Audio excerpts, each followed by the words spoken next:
morning. I am Andrew Whaley. If you've ever spent much time in our church Sunday school rooms, in room 201, you'll see this painting that is behind me. If you look at it closely, there's a lot of curious images that come together in it. And for years, I didn't know why they were all combined in such a way.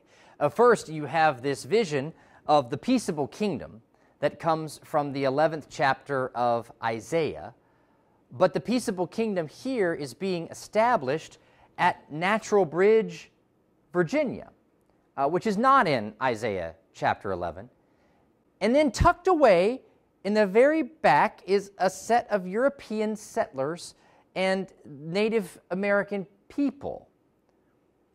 What is this vision of the peaceable kingdom at Natural Bridge with Europeans and natives together? What is this for? Why does this happen? So I did some research, and this painting is based off of the work of a Quaker painter named Edward Hicks. He painted in the 19th century, and in his tradition of the Quakers, the artwork that they produced valued function over just mere aesthetic value. So painting needed to happen with a purpose. And so Hicks began to paint these scenes of the peaceable kingdom, where the predator and the prey lay down together. But in those, he also depicted the peaceable kingdom in a variety of geographic settings, including Natural Bridge, Virginia. In those paintings, he also included William Penn, the founder of the Quaker faith, and the native peoples and the treaties that they signed. For Penn operated out of this vision of a peaceable kingdom on earth. His colony was established in Pennsylvania. But this vision of a world based on Isaiah's picture from Isaiah chapter 11, where people lived together in peace and harmony, where they shared in their prosperity and in their abundance.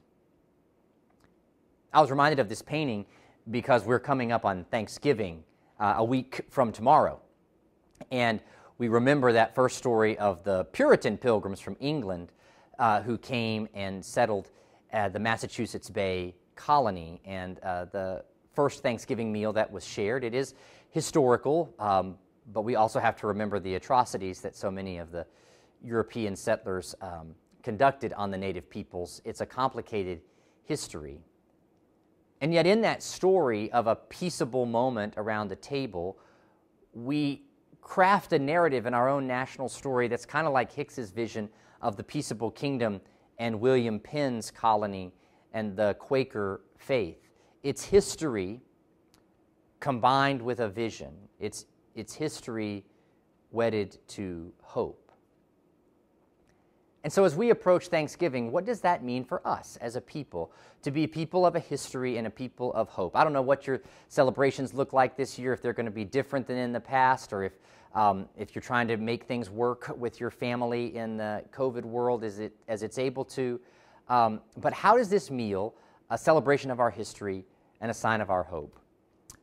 One of the most famous psalms that has to do with Thanksgiving, I recommend you mark it in your Bible, read it before your prayer on Thanksgiving Day. It's Psalm 100. And Psalm 100 tells us, "Make a joyful noise to the Lord, all the earth. Worship the Lord with gladness. Come into his presence with singing. Know that the Lord is God. It is he that made us, and we are his. We are his people and the sheep of his pasture. Enter his gates with thanksgiving and his courts with praise. Give thanks to him. Bless his name. For the Lord is good. His steadfast love endures forever, and his faithfulness to all generations."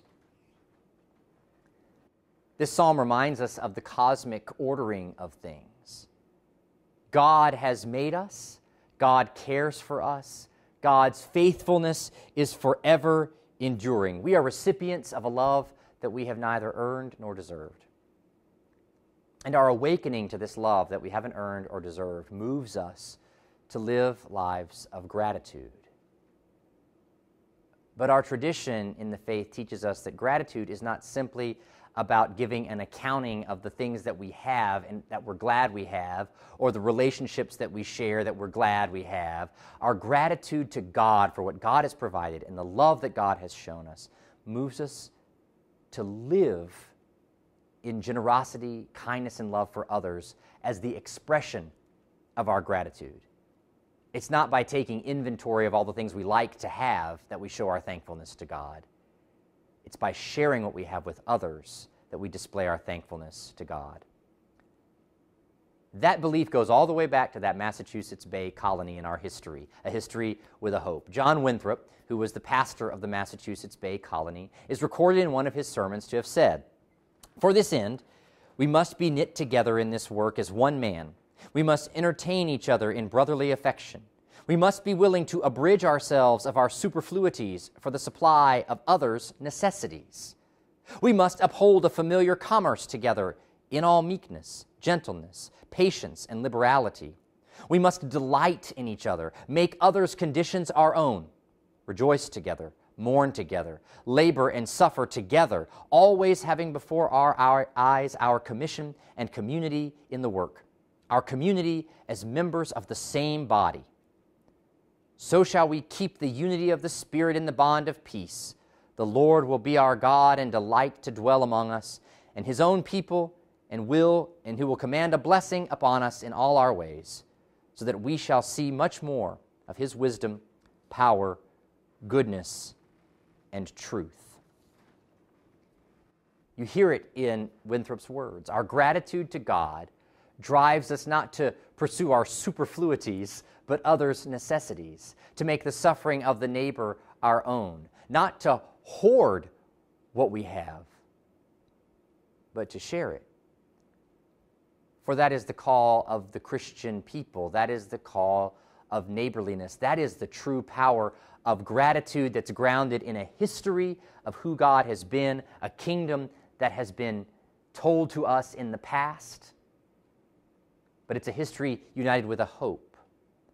Despite the ways we failed time and time again to honor that history, the times that our history has betrayed that covenant, the vision never changes. And past and future can collide together, even under the stones of Natural Bridge, or even in your home and among your family. A people of history and hope. A people who show their gratitude not by simply recounting what God has done,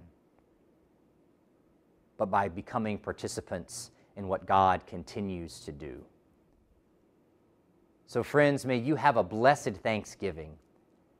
Not a blessed Thanksgiving of convenience and easy living, because that's not what blessing means, right? But a Thanksgiving filled with the very presence of God that moves us to a deeper sharing of our abundance and a wide performing of grace.